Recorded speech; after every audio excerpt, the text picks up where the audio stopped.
Vistra, a major U.S. power producer, had a problem.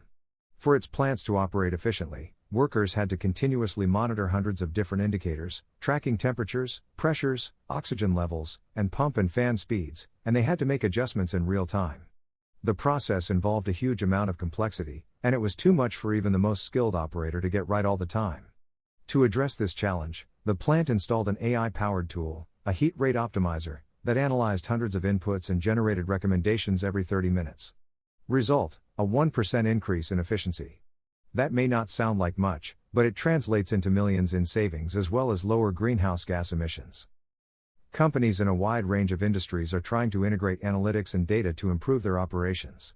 Wayfair, the e-commerce company, was an early mover in shifting its data to the cloud and investing in machine learning. When COVID-19 hit, and rapid changes to consumer demand followed, it was able to optimize container ship logistics, continually adjusting what goods were sent to which ports.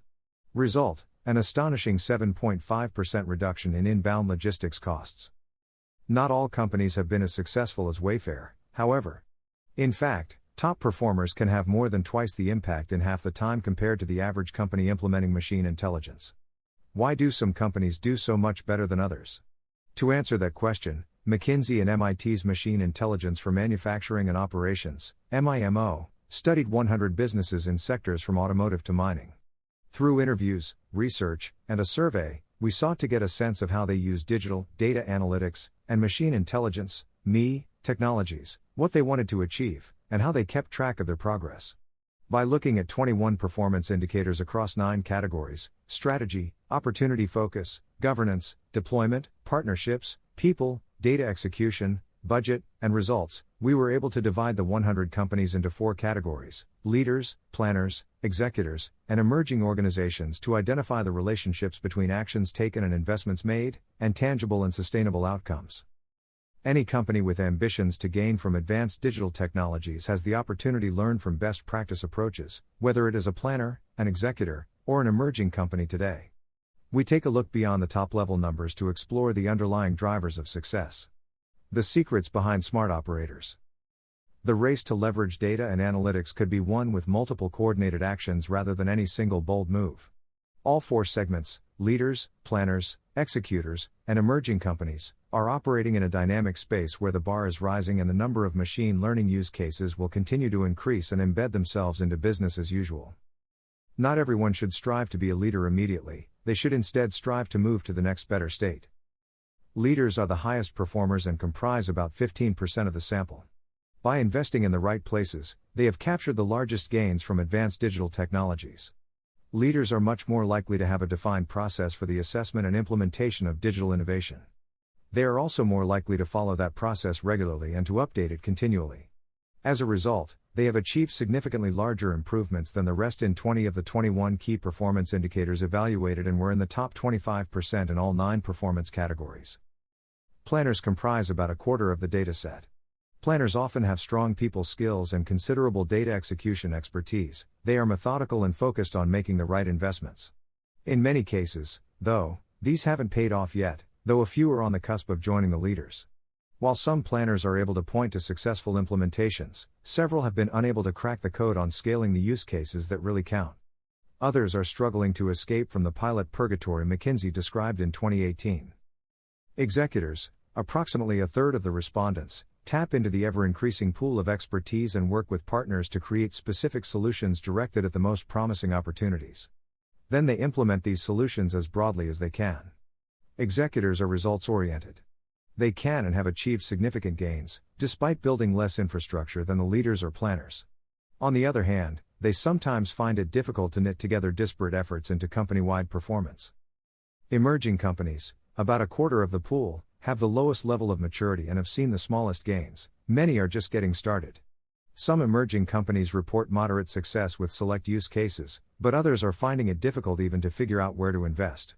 Few have the strategy, skills or infrastructure in place to go much further. 5 ways to get smart about machine intelligence. In general, we found that companies that succeeded in the deployment of advanced digital technologies did an honest assessment of where they were in terms of the 9 performance indicators. On that basis, they were able to form a vision of where they wanted to be in 3 or 4 years. At the same time, they identified a few promising use cases to rack up quick wins. More specifically, the research identified 5 areas where the top performers stand out. Governance. Machine intelligence is a strategic priority for leading companies. Many have built dedicated centers of excellence to support their implementation efforts, either within business units or as a centralized function to support the entire organization, ensure standards, and accelerate deployment. A dedicated and centralized support function also helps keep their digital programs on track and documents how their portfolio is progressing. Leaders are much more likely than lower performing companies to have a defined process for the assessment of and implementation of digital innovation.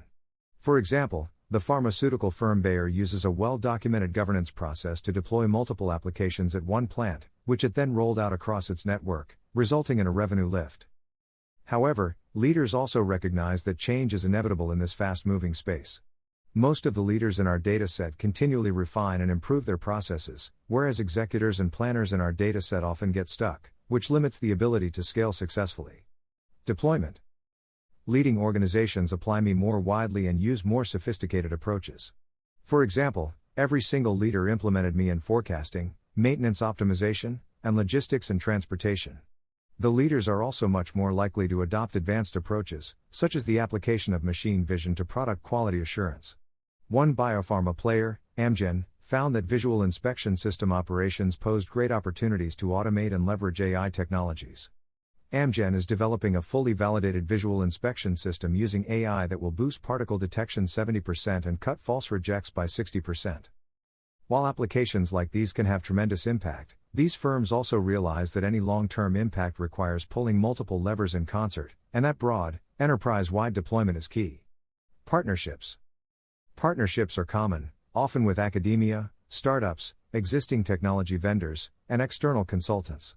Leaders, however, worked with a wider range of partners, and more intensively, in order to maximize speed and learning.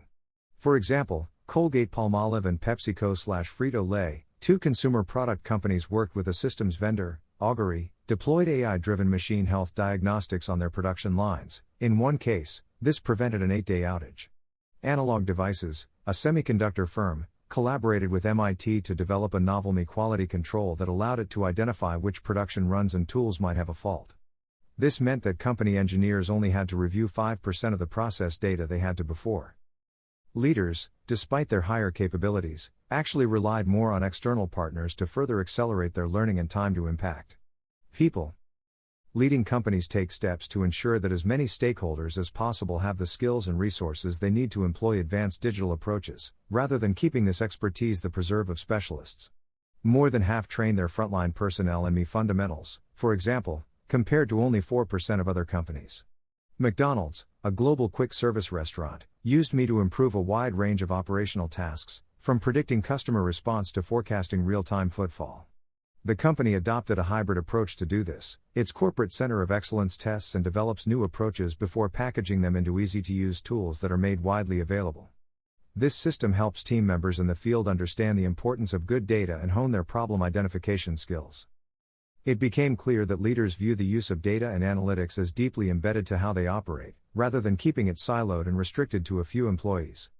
Data availability. Leaders make data accessible. All of the leaders in our research give frontline staff access to data, compared to 62% of the rest.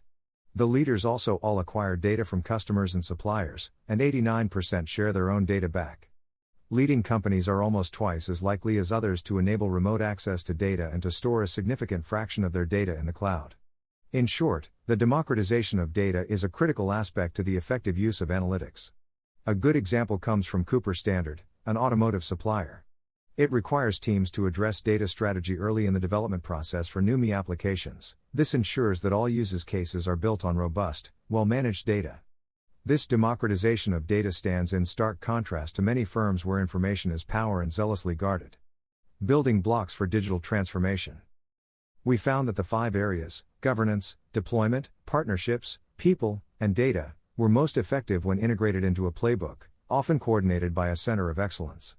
But first, companies need an honest assessment of their starting point across the 9 dimensions. From there, a transition plan can start to take shape. Even if it's rough, it assigns realist medium-term targets that account for the barriers to change, skilled talent, investment capacity, and critical infrastructure such as the migration of data from legacy systems to the cloud.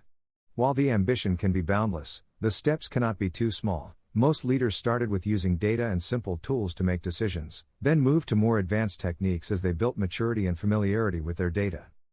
Despite the recent and significant advances in me, the full scale of the opportunity is just beginning to unfold. And that brings us to one more important difference between the leaders and the rest: money. The leaders spent 30 to 60% more and they expected to increase their budgets 10 to 15%, while the others reported little or no rises. That means the gap between the leaders and the rest could actually widen.